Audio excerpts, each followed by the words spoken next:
Is Conor Murray potentially one of them if there is a change to be made? Yeah, he is. I think the kicking game is going to be a huge part of what Ireland have to do to beat Scotland. Personally, I think they'll stick with Jameson Guzman Park. The two guys who I see potentially coming in to start that didn't start against South Africa would be Jack Conan, because he hasn't played, and if we do need him in the later stages of the competition, if Caelan Doris was to get injured, it's very important that he gets match minutes against Scotland. And then I don't know what you guys think, but are they going to change in the centres? You know, is Bundy Aki and Gary have gone really well, but would they potentially look at bringing Robbie Henshaw in to start, or Stu McCluskey? What will they be mulling over? Will it be, as Ian talks about, getting game time into players who might be needed later on, or will it be horses for courses for Scotland, or a combination of all those things? It's great questions, Tommy. We were talking about this for the last few weeks, and every time Andy Farrell's just picked almost the same 23. The 23 that beat South Africa, almost, except one or two changes for injury and so on, only one or two, was the team he put out against Romania and beat them by 80. And then the next week, and that's what I thought, well, against Tonga, it keeps going through.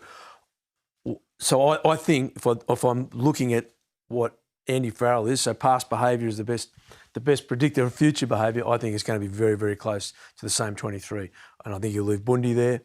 Look, what Ian's saying is very valid. There's great rationale for doing that, for changing a few things around. I just haven't got any evidence to say that Andy Farrell will do that.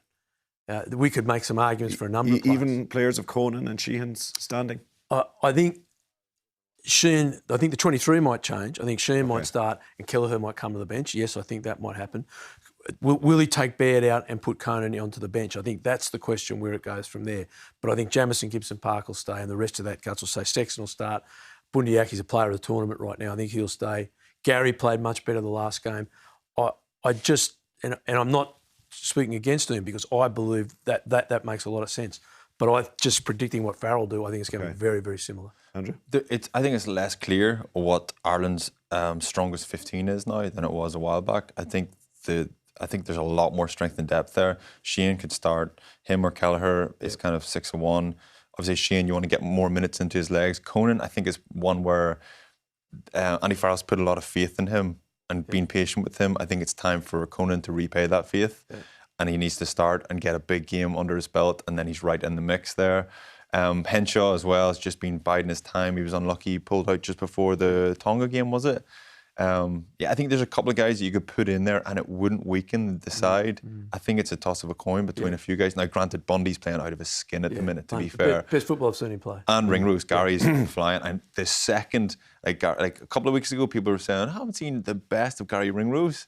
What did he do? He produced the performance of his life. He was unreal last weekend. His defence was incredible. Yeah, so I just think there's a healthy level of competition. It's not resting guys. It's not even rotating guys. It's just giving guys opportunity and just managing the levels. But that's important, is it not, to keep that sense of edge and competition within the squad, that nobody feels completely safe? I think so as well. I think, that's important to have that balance. I think guys coming in and out and having that, like Bundy and Henshaw is the perfect example. Those two are best mates. But no doubt, whenever you're up against your mate, you're even more competitive than you would be otherwise. So I think it's good to have that healthy tension on the pitch. I just think it's fascinating to see, because if you think about next week might never exist. Yeah. If things go wrong this weekend, can you imagine how many Irish supporters have wasted trips watching other teams play in the quarterfinals if this doesn't go our way? And Andrew's right. Like I still think the spectre of 2019 and losing to Japan is hanging over that coaching staff. So I don't think they're going to lowball anything. I think they're going for it, and we're going to blazing. Yeah. All guns blazing. Yeah.